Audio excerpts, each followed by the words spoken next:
Thank you guys for watching and tuning in to the brand new episode of the Primetime Media Podcast. This is more of an instant reaction again after Game 1 of the NBA Finals. Very similar to last instant reaction where it's just me solo today. A lot of the guys are busy. I want to get the full pod going again. It's just sometimes it's a little hard, especially on certain days. Everybody's got their own thing. Zay's on vacation. Shout out to him.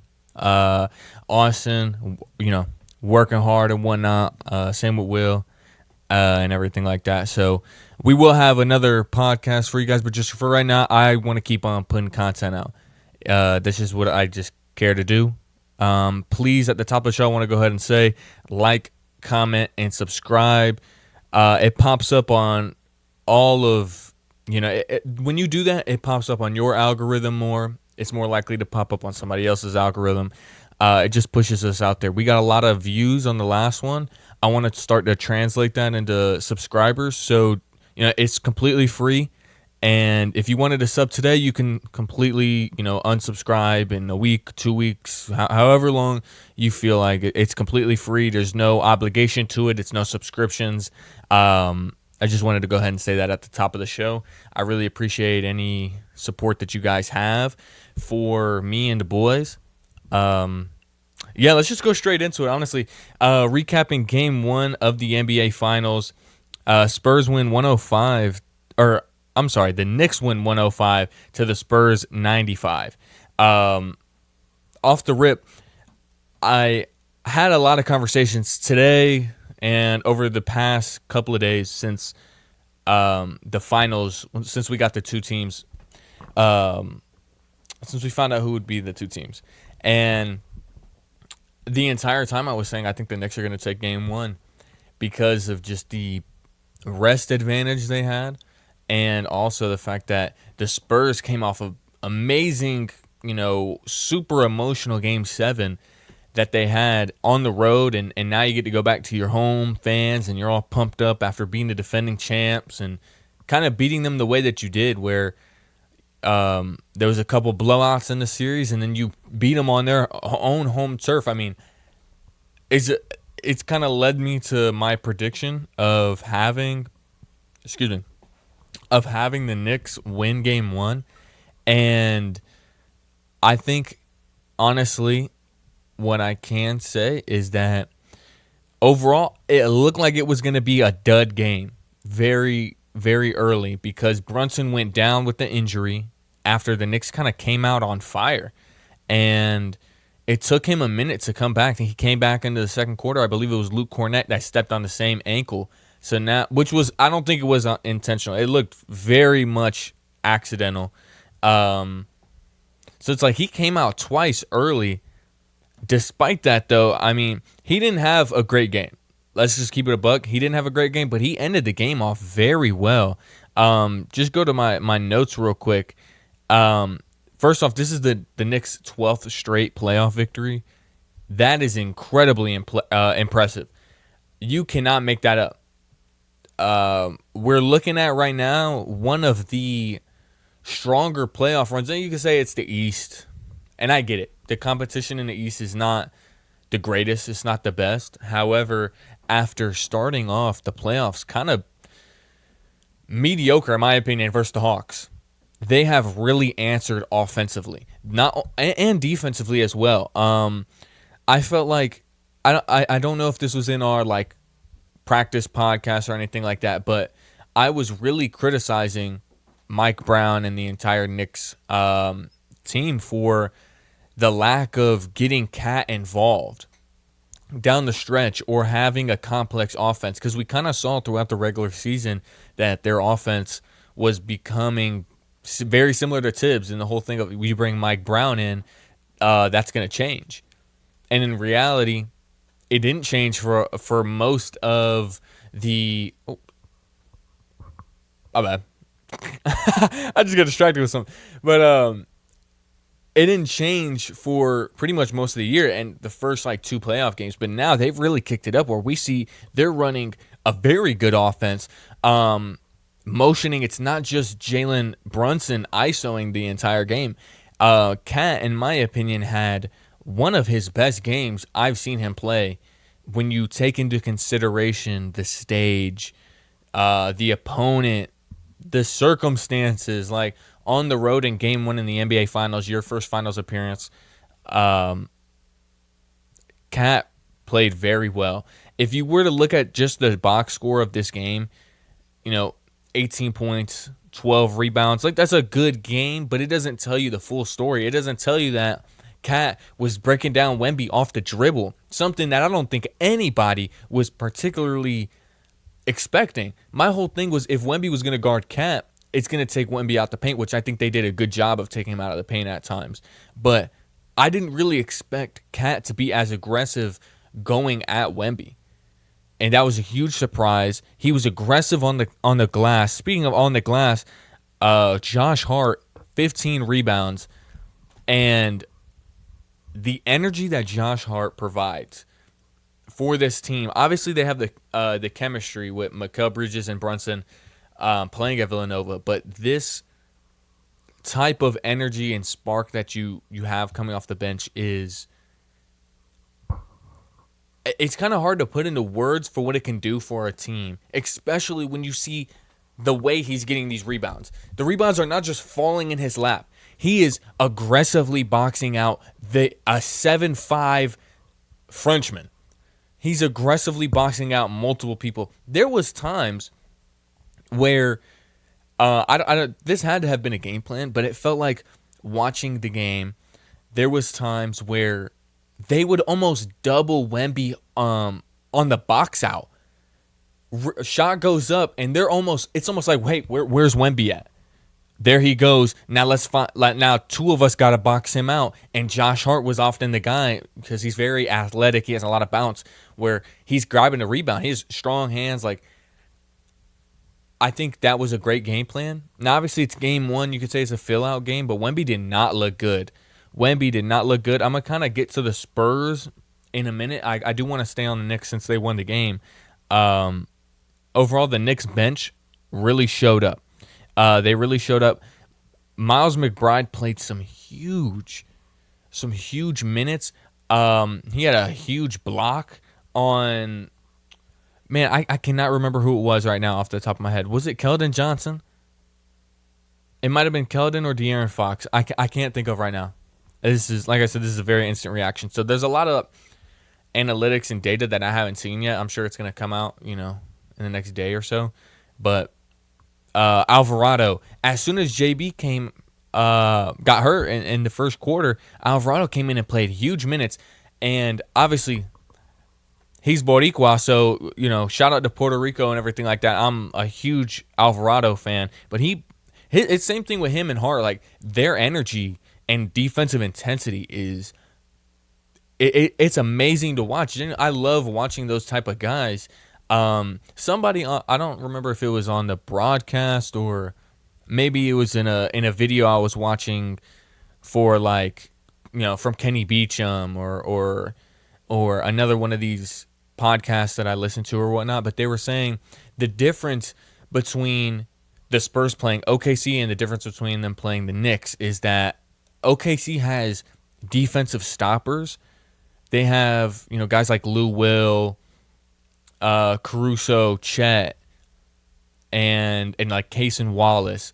But those guys aren't consistently a two-way player like how Mikal Bridges and OG Anunoby are. And honestly, I mean, throughout the playoffs, Landry Shamet has been playing good defense. I wouldn't say like lockdown, but offensively too, playing good and aggressively, as he hit 3 threes, and it kind of felt like he was aggressive off the dribble. It felt like he was aggressive off the dribble, and he played 33 minutes. I mean, they really relied on him. That's another guy, too, that can do it. And Cat has completely changed the narrative of his career. Being on the Knicks specifically this year, last year I felt like they wouldn't get him as involved, and kind of in the regular season as well. But this is probably the best defense Cat has played in his entire career. This is probably the best as a playmaker that he's been. And it's not just, hitting the guy wide open for in the corner once the weak side defender comes in to try and help. It's Loki making like advanced level reads. He's kind of in a way playing the like Sabonis or like Sengun role at times where he's like an offensive hub. And it's such a mismatch because he can shoot, because he can take guys off the dribble. And when he's aggressive going downhill, he's an amazing offensive player. He's one of the best offensive big men this league has ever seen. He's one of the best offensive big men, one of the best shooting big men this game has ever seen. Probably top 2, top 3, arguably. You could argue he's number 1. I have in the past too. And that's a conversation that I don't really care for now. Just because, like this, he's fighting for something else. Yeah, you could be the best big man shooter. You could be number 2, you could be number 3. It doesn't matter. He's trying to get a ring, so he's just buying in. And I think, as a guy that really supported Cat early on in his career, and just as I was watching basketball, it is very cool to see, especially seeing him in a Knicks jersey where, the fan base is live. I cannot wait to watch the videos of the fans outside of MSG going crazy. Going absolutely crazy. I think it is going to be some of the best content you will probably see on the internet over the next couple of days. To go back at it real quick, Cat had a huge third quarter where overall, the Knicks as a whole had a huge third quarter and beginning of the fourth quarter, but I want to highlight Cat specifically because he was kind of the engine of that. Like I said, the hub, where maybe he got a couple hockey assists as well, where he is making a good read, but then their ball movement is very good, where they're passing it to the open guy. They're almost playing very unselfish basketball, which is not what the Knicks were doing under Tibbs and what they were kind of doing in the regular season. So it's leading to a very efficient offense, especially when you have a 7'5" defensive Frenchman that is switchable and takes up so much space. It's actually way better to have an efficient movement offense where you're passing the ball a lot.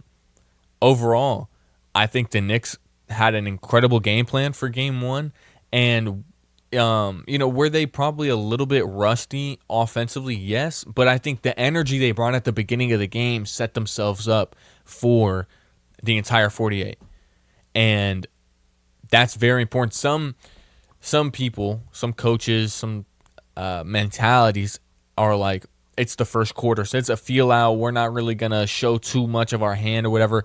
But I feel like if you start the game off aggressively downhill, aggressively on the boards, aggressively on defense, if you set the tone early, it's going to set you up for the whole game, and that's exactly what the Knicks did. Real quick to look at some more of my notes. Real quick. OG stepped up huge in the second half. He had a dud first half offensively.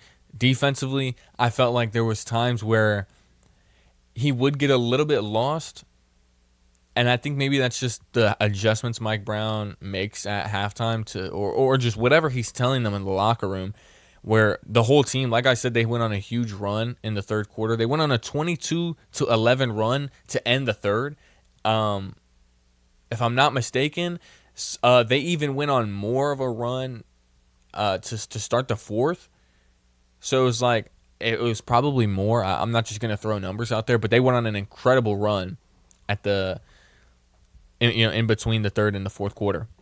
Jalen Brunson had 13 in the fourth quarter, and he struggled pretty much the whole game.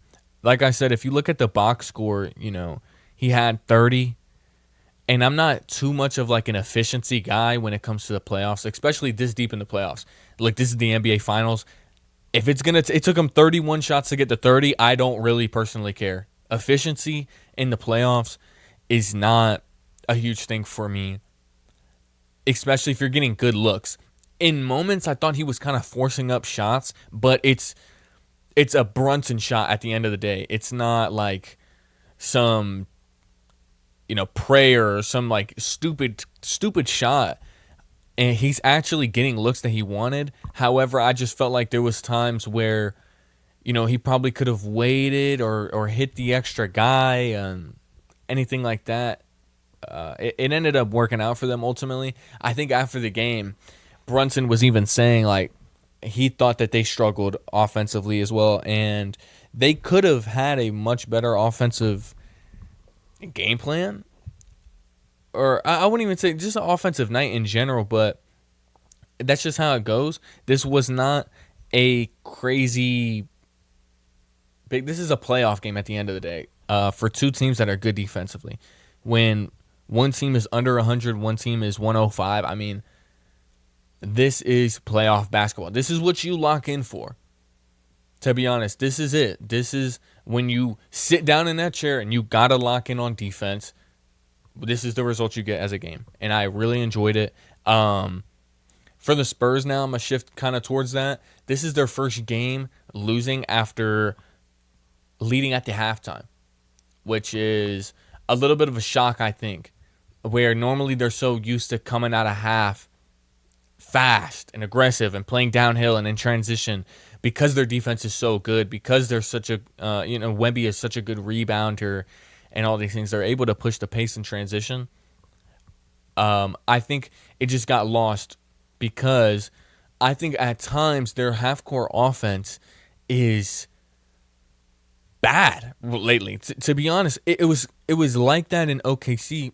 It was like that in OKC for a good bit of the games. However, you win the series, you can kind of like brush that off and, hey, look, we won the series. There's things we got to clean up. However, it's a real problem. De'Aaron Fox struggles are an issue. It's a major issue. There was a point in the game where the Spurs were winning. They took the lead in the fourth quarter. Wemby hit a big shot to take the lead again in the fourth quarter. I think it was with like 2 minutes left. There might have been a stoppage, rebound, a rebound happened or a timeout, something like that. And I looked at my dad and I said, hypothetically, even if the Spurs win the finals, I do not think that they're going to keep De'Aaron Fox.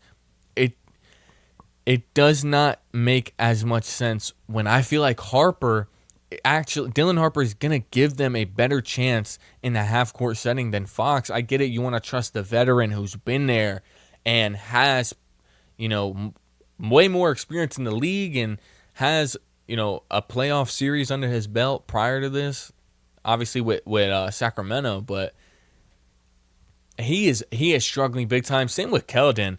I'm going to be honest, I barely even noticed Keldon in the game in general. Yeah, he had 3 points. He played 8 minutes. I don't think he left with an injury. I could have been wrong, but he just was not good. Just plain and simple, they didn't even really play him. They played, let me see, 1, 2, 3, 4, 5, 6 guys essentially. 6 guys played over 28 minutes. Harrison Barnes played 12. Keldon played 8. Cornette played 10. Carter Bryant came in, played 4 minutes. Like, their bench pretty much did nothing. Let's just be 100. Except for Dylan Harper came off, and he was an instant spark, especially to start the game, playing through contact, hard fouls, going up on 2 people and 1 like that. Dylan Harper is such a smooth, fluid, physical, and fearless player despite being a rookie in the NBA Finals, despite being a rookie in the Western Conference Finals when we saw last series. It is amazing to watch, and I think he should play more down the stretch, especially if De'Aaron is going to struggle shooting the ball. He does provide a lot of value when it comes to – there's times where I feel like the Spurs – move too fast, or maybe now they don't know when to push the pace. That's when Fox goes in and he can kind of make those decisions as the point guard, as the lead ball handler. However, his inability to make shots is hurting them badly, and he's not at 100%. Obviously, you can tell, but 38 minutes, 7 points, that's not good enough. 3 for 13, that's not good enough. You're supposed to be, they traded for you to be the second guy. We need more out of you. I'm saying we, and perspective, I'm not a Spurs fan. I really don't have a dog in this fight. I hope it goes 7 because I just love watching good playoff basketball. But it's not good enough. Same with Vassell. Shout out to Vassell. He went to Peachtree. I just found that out. I think they retired his jersey very recently. So shout out to him. I think Castle's also from Atlanta. I could be wrong, but I think he is. I'm not sure. Anyways, shout out to Vassell, but man, sometimes he is not. When he's hot, and he can boom a bunch of threes and attack closeouts and be nice off the dribble. But it didn't feel like he really did a lot either. I will say Champagne hit 5 threes in the first half, and in the second half, he scored 1 point, and it was a free throw, obviously, right? Not good enough. They were running him off the line in the second half. In the first half, he had a couple threes where he was just wide open, like deadass. Guys were just not communicating well. That's what Mike Brown was preaching in the half or at the halftime in the locker room and everything. But ultimately, man, another thing that I would say to get into the Spurs half-court struggles is that the entire team struggled to finish in the paint. Wemby struggled to finish in the paint. That's Mitchell Robinson and and Josh Hart all playing physical defense. OG and Mikal all playing physical defense down low, boxing out. Another thing as well is, man, I think Wemby's shot selection in this game was not good. There's times where he's dead ass doing the flight reacts, sprinting towards the elbow, throwing up a hook or just a layup. I get you're way taller than them, but that is not a good shot. It is not a good shot. That shit is weak. I'm gonna be honest. Sometimes Wemby's shot selection is buns, and I felt like maybe it's a mentality of like we just need something. We need to get some buckets, and I'm the best player. I got to take over. But I didn't feel like defensively he had as much of an impact as he normally does, and then offensively it felt like he was forcing. So if you looked at the box score, like Wemby has 26 and 12 with 3 blocks. He did not have a good game at all. That was one performance that I'm looking at Wemby. Like, look, I understand. I just said a minute ago, I don't necessarily care about efficiency in the playoffs, but 6 for 21 is not good, especially when you compare. So Brunson, when I feel like, damn, sometimes I feel like he's forcing. However, he's getting certain looks that he would normally shoot anyways. So, yeah, could you have maybe passed the ball and got a better shot? Yeah, maybe, but you live with that because that's JB, that's his shot. Versus Wemby, it feels like sometimes he forces up shots and it's like, why are you even taking that? We can find a better shot off that. There was some times where Castle, oh my gosh, this was one of the most frustrating plays I've ever seen. The Spurs dribble penetrate. I cannot remember. I think it was Champagne that dribble penetrated. Maybe it was Vassell. And it leads to a bunch of ball movement. The Knicks out of position. Castle passed up a 3. Dylan Harper, I think it was Dylan Harper passed up a 3. Then they passed it to Wemby, who passed it to Castle. And then Wemby sets an illegal screen. They had the Knicks exactly where they wanted them. Off balance, defensive rotations with guys who could have made shots. And instead, it's an offensive foul for an illegal screen. And they go down and score. That was a perfect opportunity, even if you don't make the shot. That's good offense that you could not take advantage of. And that is something that the Spurs, I guess it's maybe that is the lack of experience, I guess, from guys like Dylan Harper and Castle, where there's so much in their own head of like, we have to get a good shot. We have to get an efficient shot, that they see a mismatch potentially down low or somewhere else, and they kind of hesitate to pull 3. I think ultimately there has to be a line of aggression and trying to play in the system, but also just attacking. So we will see the game plan going into game 2. It has to change. The Spurs cannot go down 0-2. Because as much as I think Wemby's going to show up in the series, and I think he's probably going to have 30 to 40 points in the Garden at some point in this series, you cannot rely on losing your first 2 games and, we're going to bounce back and win game 3 and 4. That's just not a smart way to live.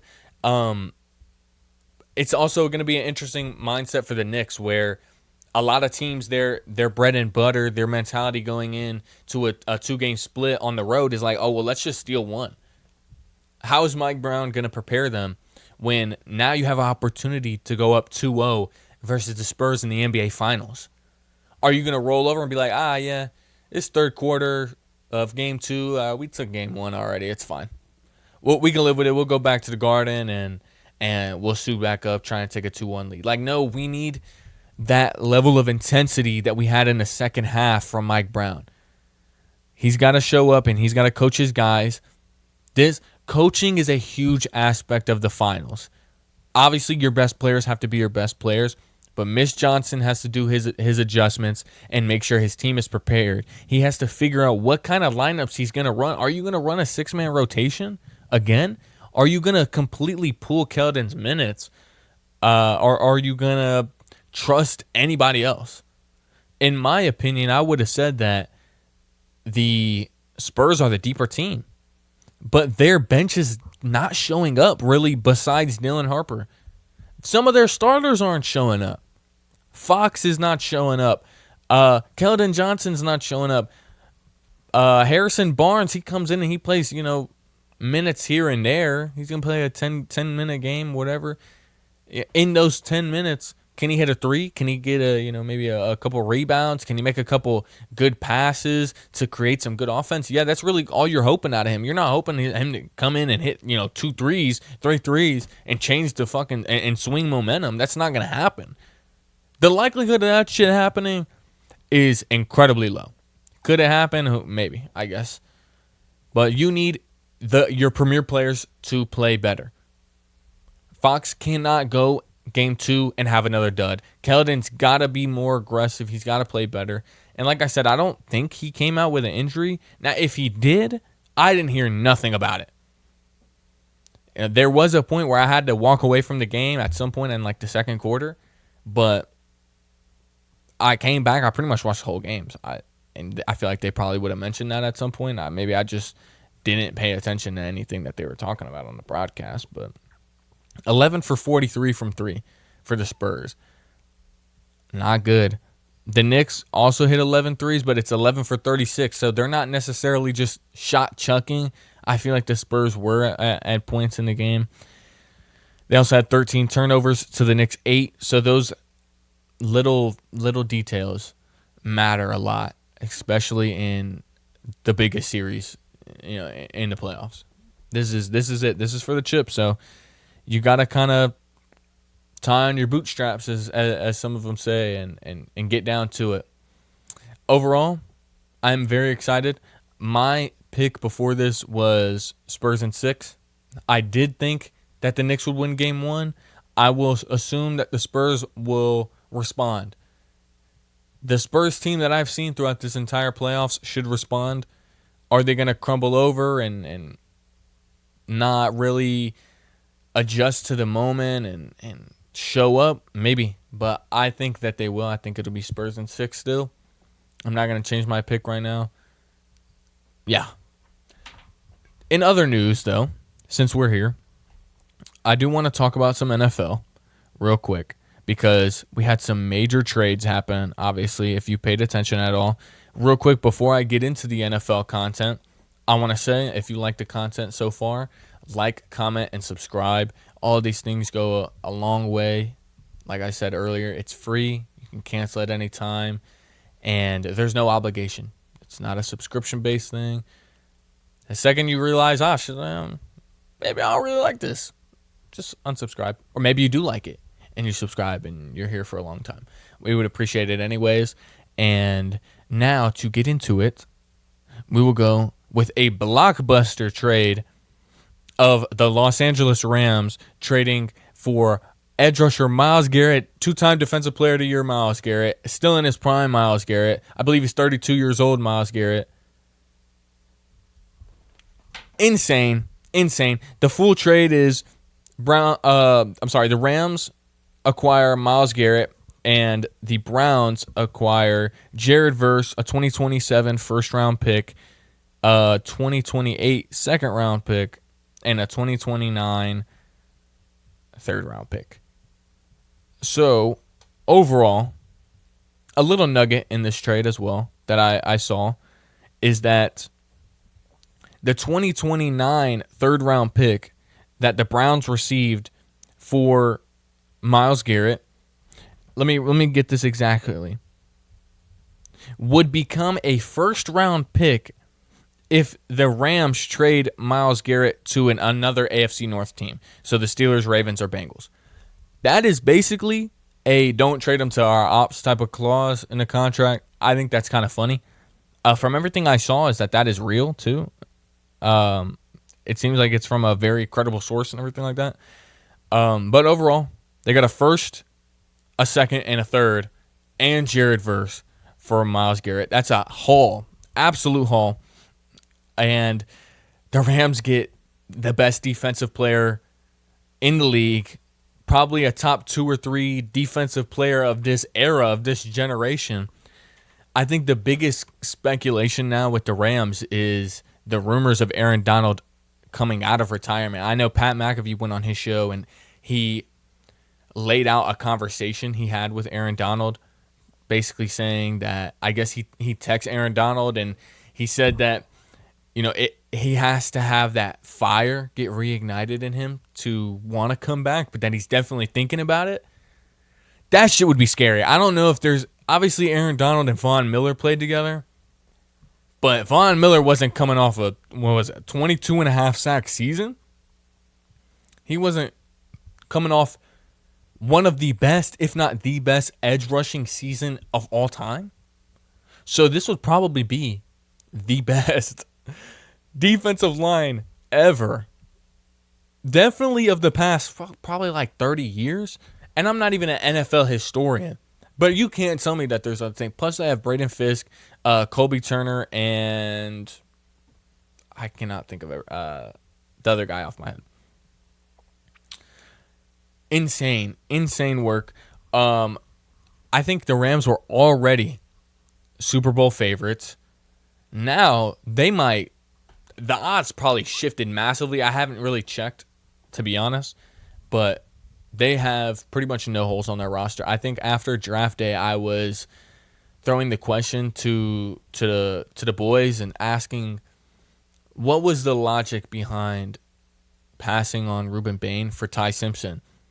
This tells me they think their window is right now or maybe next year also. Maybe 2 years. They think Stafford's probably going to retire after a year or two.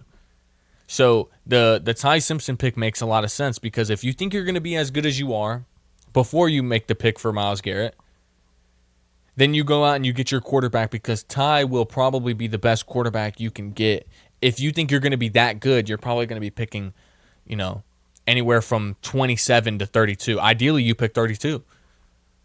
And you're definitely not going to get a high-level quarterback from that. So their mindset is, okay, well, we'll bench Ty for a year or two, max probably, and we'll have the backup option, and we have all these assets we can flip to go get the best defensive player in football. He's the most versatile defensive player in football. He can play every position on the defensive line. He can line up in any stance. He is a true chess piece. He is the system. Word to Shannon Sharp, because I saw a little clip, he is the system. And if you hypothetically bring back Aaron Donald, I don't think you can double team either one of them.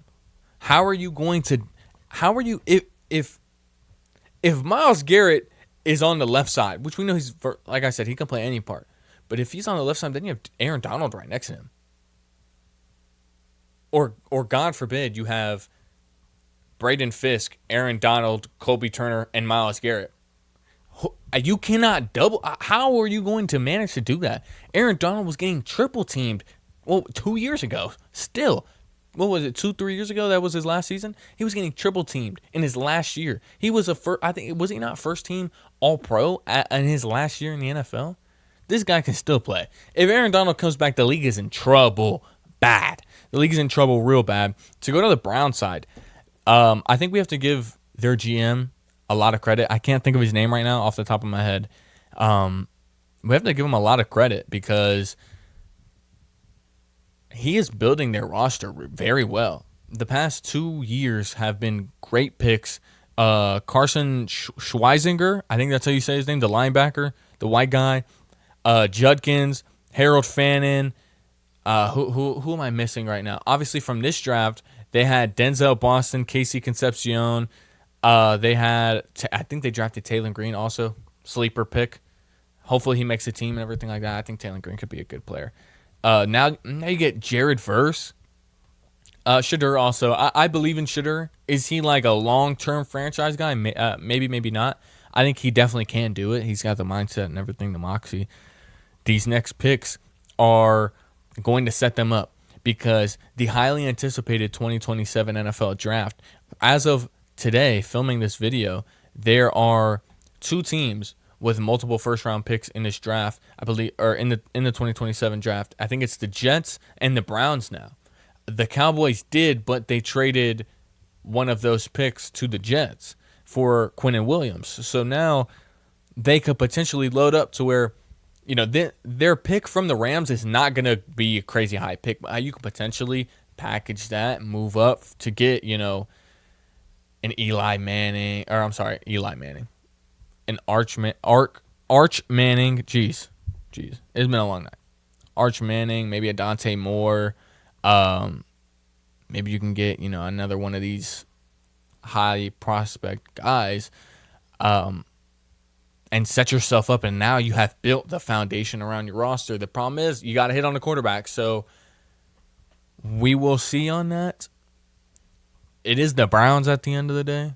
So hopefully, I think it's hungry fan bases should be able to have wins like this.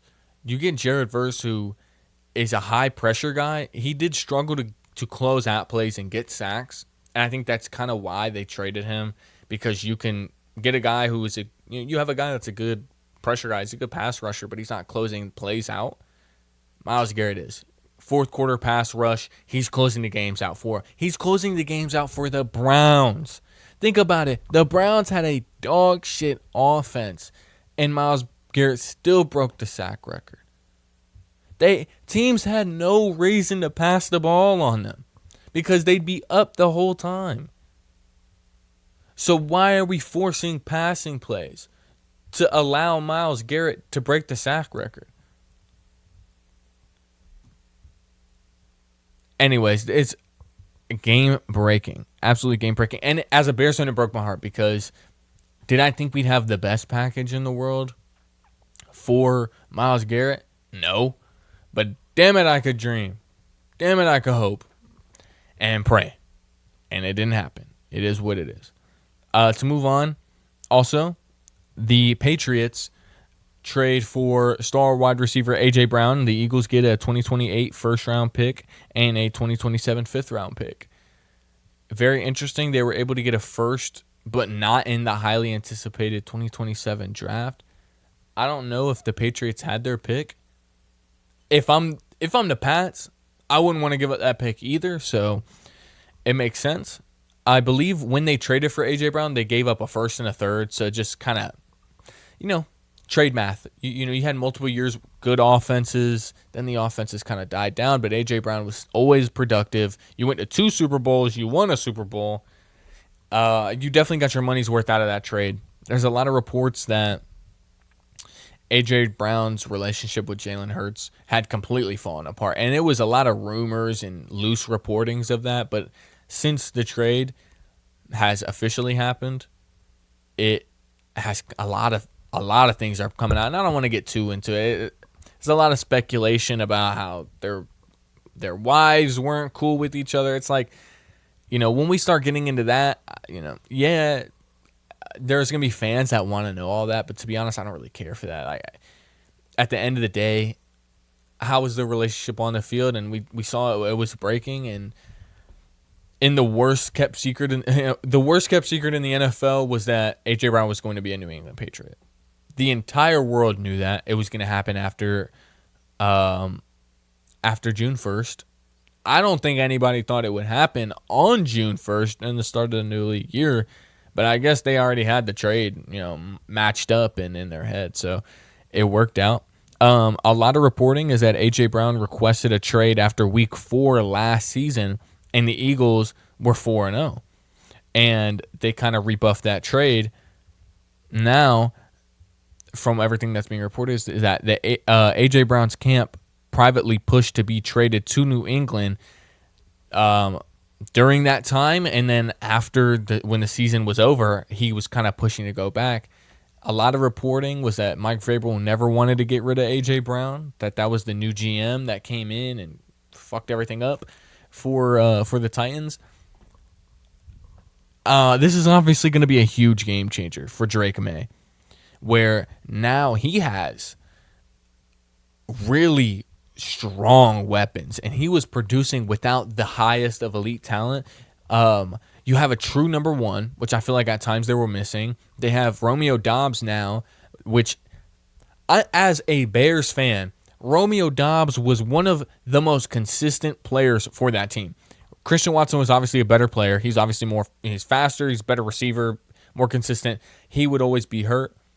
Dobbs does have the concussion, problem. That's why he wears that Guardian cap. But on 3rd and 4th down, he was incredibly reliable pretty much in his entire career as a Packer. Now you get that for the Patriots, and they're trying not to be the team that went far in the playoffs and then got left behind after a year thinking, oh, we could just run it back. Our young guys are going to get better. Our quarterback's going to get better. We'll draft well. And, hey, look, they're going to bank on all those things. They're going to draft well. Their young guys are going to get better. But let's also trade for A.J. Brown. And let's make sure that this year we get to the Super Bowl with this young core, it's not a fluke. You have to give credit where credit is due. A lot of teams get scared, and they don't want to go, all in and make a big-time splash, make a big-time move because they feel like, their team can stand the ground. That's kind of what I'm scared the Bears are doing, where they made moves around the margins, and they're like, okay, a second year in with the coaching staff and second year, under this or in this type of offense, and Caleb taking a leap and everything. But, man, it is a risk if you do not go make an all-in move. If you don't trade for a Max Crosby, which was heavily reported that the Bears were trying to do. It was heavily reported they were trying to trade for or it was reported that they were trying to trade for Max Crosby at the trade deadline. Instead, they ended up trading for Joe Tryon-Shoyinka, one of the other edge rushers on the Browns. So now teams like, and I'm not just speaking about this because I'm a Bears fan, there's other teams like that in the NFL. The Commanders is another one. The Panthers, in my opinion, is another one. These teams that are like playoff teams, borderline playoff teams, that didn't go out and make like an insane splash move to go get better. They're just kind of hoping, we'll draft better. Our young core will get better. And, that can happen, and you can end up being a better team. However, the flip side of that is maybe your young guys aren't as good as you thought they were. So, you got marginally better, but it's not good enough. The rest of the league got way better. The rest of the league got more aggressive, and they were able to be better, quicker. Every year is different. Everybody's starting 0-0. On the flip side of this, now I did kind of anticipate that, everybody knew A.J. Brown was going to be gone. I still have questions about how much of Mekhi Lemon's production is going to actually be shown, because this is a brand new offense for Jalen Hurts. Everybody's is heavily reported that they're going to be under center more. There's a lot more motioning. This is going to be a dynamic offense. This comes from Matt LaFleur's tree. Their new offensive coordinator was the quarterback coach in Green Bay for years. And we've never seen Jalen Hurts in an offense like that in the NFL and be successful. There's been like a couple of stretches where that happens and it's not really successful. So we will see on that. I think Smitty becomes I think his production is going to go up heavy. Him and Hurts have a good connection in general, but now instead of having a dominant number one player who, you know, is going to make your number two receiver kind of have to play another role, because we're going to put A.J. Brown in the best situation to succeed every time. He's the best player on our offense, probably, besides Saquon. Now, Smitty can go, they can put him anywhere. And yeah, Mekhi Lemon's primarily a slot guy, but he's a rookie. Smitty, I'm going to line you up everywhere. Smitty is one of the greatest receivers in NFL, or not NFL history, but in football history, from what he's done in college, winning-wise, production-wise, what he's done in the NFL. He is an incredibly good receiver. Route tree, hands, he's fluid, he's good after the catch. He does everything from the release point to getting in and out of his breaks and his details. He is going to be very good. In fantasy, he's going to be really good. We'll definitely talk fantasy football at some point on this podcast. This is we just got to June, so we'll talk probably more about that in July. But it is a very interesting situation, because the Eagles are one of these teams that are trading a big piece of their core, and yet they're trying to be competitive and probably in their mind win a Super Bowl. They still have an elite defense.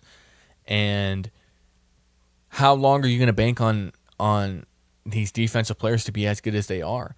Defense can kind of vary from year to year. Yeah, you can have an amazing defense, and then the next year it's just a good defense. You know, vice versa, it can happen. You can have a good defense, it can become an amazing defense. So how long are you going to rely on an incredible defense and just a kind of mediocre offense? This is a huge year for Jalen Hurts. I think if he doesn't produce the way that they want to, there's a good chance that he could be gone from Philly. And we know Philly is an aggressive sports town, and Howie Roseman is a good GM who thinks multiple steps ahead. So if they don't have a good season, it's going to be tough for Jalen Hurts. Is he going to be the quarterback long term? There's a lot of questions. I'm a big Hurts guy. But there's very big flaws in his game that you cannot, look over. His kind of inability to play in timing, rhythm of an offense, to hit guys with the ability to run after the catch consistently over the middle of the field. We know he can take deep shots. We know he can hit a hitch route. These are shit that, to be honest, as an NFL quarterback, you should be able to do. But you're getting paid amazing. You're getting paid so much. You're a Super Bowl MVP. So like I said, I'm a fan, but I can also criticize the guys I'm a fan of. I'm not just going to be blind because I like the player. And I'm going to criticize them fairly. And this is a huge year, once again, that I said. Overall, the landscape of the NFC has drastically changed. Philly's dead cap hit, if I'm not mistaken, if they traded him before June 1st, it would have been like $70 million. I think it might have been even more than $70 million. Now, they have a $21.8 million dead cap hit, and then in 2027, they're going to have a $27.1 million cap hit. So it's way, way, way, way, way better for the Eagles financially. Howie Roseman, like I said, he's a good GM, so we'll see exactly what happens with that. That does kind of wrap up exactly what I wanted to do today. A longer instant reaction, got into some NFL content, obviously talked game one. This is very fun. I do really enjoy this type of sitting down and just talking to a camera. I might have rambled at some points in this, but it is what it is. You see me probably looking over to the left of the camera and everything like that. That's just because I'm trying a new setup. So I'm on my PC now. Things should look a little bit better. Things should run a little smoother. We'll see. I want to invest into a new camera. I have big dreams for this show, and nothing's going to stop me. I'm going to try and do exactly what I can and put out content for you guys. I really appreciate you guys for tuning in. If you like the video, please drop a like. Please hit the subscribe button. Comment as well. If you would, I'd really appreciate it. And like I said earlier, it's free. We will have a larger scale podcast for you guys. Like I said, it's just a little more difficult, but I don't want to stop the content. This is what I want to do, and this is what I'm going to do. So I appreciate it. And yeah, y'all have a great one. Please, like I said, like, comment, subscribe, and I'll see you guys in the next video.